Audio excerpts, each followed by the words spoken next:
ব্যবসায়ী সমিতি কারা ঠিক করবে? আমি জীবনে ব্যবসা করলাম না, আমি ব্যবসায়ী সমিতি ঠিক করবে? এটা হয়? আমি ছোট থেকে জীবনে কোনোদিন ব্যবসা করিনি, আমার অভিজ্ঞতা নেই। আমি বিধায়ক হয়েছি, তার মানে আমি ব্যবসাটাও বুঝে গেলাম, আমি গান বুঝে গেলাম, আমি নাটক বুঝে গেলাম, আমি শিল্প সংস্কৃতি ব্যবসা সব বুঝে গেলাম। এরকম তো বোঝনদার আমি নিজেকে মনে করি না। তাই যারা বোঝে, যাদের জিনিস যারা ভালো করে চালাবে তাদের উপর ছাড়লাম। আর আসে সবাই, ভারতবর্ষে সবাই এসেছিল, মোগলরা লুট করে নিয়ে গেছে, ইংরেজরা লুট করে নিয়ে গেছে, তো আসে সবাই, সব বিধায়ক আসে। আগের যারা এসছে, আগের যিনি ছিলেন তিনি লুট করে নিয়ে গিয়ে কোথাও গেছেন, আমার তো লুট করে নিয়ে যাওয়ার প্রশ্ন নেই, আমি এখানে থাকতে চাই। কারণ চলে যাওয়ার প্রশ্ন হলে 7 বছরে চলে যাওয়ার মতন পরিস্থিতি ছিল, আমি এখান থেকে চলে যেতাম, কোথাও যাইনি, এখানে আছি। এখানটা, এই শহরটা যত ভালো হবে আমি তত ভালো থাকবো, আমিও ভালো থাকবো। দাদা, ছোটবেলায় ব্যবসায়ীদের আগে কিন্তু ব্যবসা করতে গেলে একটা অনেক সমস্যার মধ্যে পড়তে হয়েছিল। এবার কি সবাই কি মন খুলে কি ব্যবসা করতে পারবে? সমস্যা মন খুলেই ব্যবসা করবে, সমস্যা হবে নিজেরা মেটাবেন, ওনাদের সেই ক্ষমতা সেই অধিকার থাকবে। সমস্যায় নিজেদের কারণে পড়লে ওনারা পড়বেন, আবার সমস্যা না পড়লে ভালো থাকলে ওনারা থাকবে। আমি সবটাই ওনাদের উপর ছাড়ছি, ওনারা কিভাবে চলবেন সেটা ওনাদের উপর নির্ভর করবে। আমি মানে কি বলবো, উপর থেকে ছড়ি ঘোরানোর লোক নই। ওনারা যদি ভালো করেন ওনাদের ভালো হবে, ওনারা যদি ঠিকভাবে না চলেন ওনাদের খারাপ হবে। ছোটবেলায় এই জায়গা থেকেই কেনাকাটি করেছিলেন, আপনি বললেন এখান থেকেই এখানে এসে সম্বর্ধনা বিধায়ক হিসেবে, এই অনুভূতিটা কিরকম?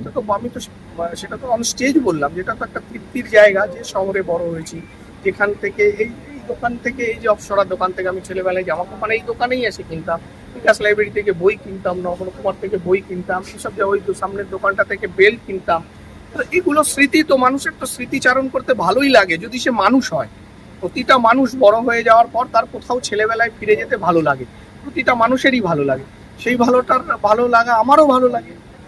এর আগে যখন টিএমসি গভর্নমেন্ট ছিল, তো ব্যবসা সমিতির উপরে এদের পলিটিক্যাল খুব প্রেশার আসতো, আর এই গভর্নমেন্ট আসার পরে এই জিনিসটা দেখা যাবে না। আমি তো ভোটের প্রচারে, আপনারা হয়তো গোটা বাংলাতে বোধ হয় বীজপুরে আমরাই প্রথম বলেছিলাম যে কোনো ব্যবসায়ী সমিতিতে রাজনৈতিক হস্তক্ষেপ থাকবে না, ক্লাবে দলীয় পতাকা থাকবে না, অনুপ্রেরণায় ছবি থাকবে না। আমরাই প্রথম বলেছিলাম, আজ সারা বাংলা বলছে। তাহলে বীজপুর আজ যা ভাবছে, বাংলা কাল তা ভাবছে।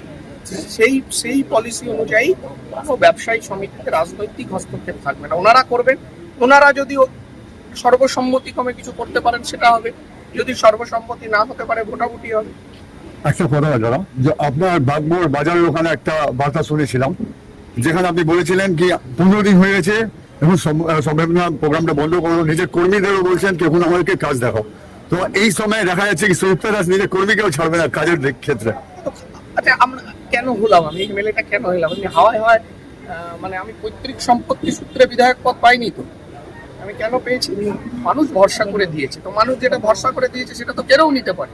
আর সুখের সময় খুব তাড়াতাড়ি চলে যায়, 5 বছর এমন কিছু বড় সময় না। আমি যদি আনন্দে নাচতে থাকি, এই সুখের টাইমটা তাড়াতাড়ি চলে যায়, দুঃখের দিন কাটতে অনেক দেরি হয়, সুখ খুব তাড়াতাড়ি চলে যায়। তাহলে এখন আমাকে ভাবতে হবে 31 ভাবতে গেলে কি করতে হবে? কাজে নেমে পড়তে হবে, আর সম্বর্ধনা নেওয়ার সময় নেই।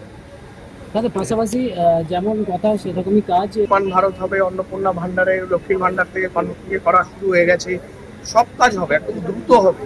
মানুষ যে আশায় ভোট দিয়েছে, যে ডবল ইঞ্জিন সরকারের ভরসায় ভোট দিয়েছে, মানুষের সেই ভরসার জায়গা আমরা রাখবো।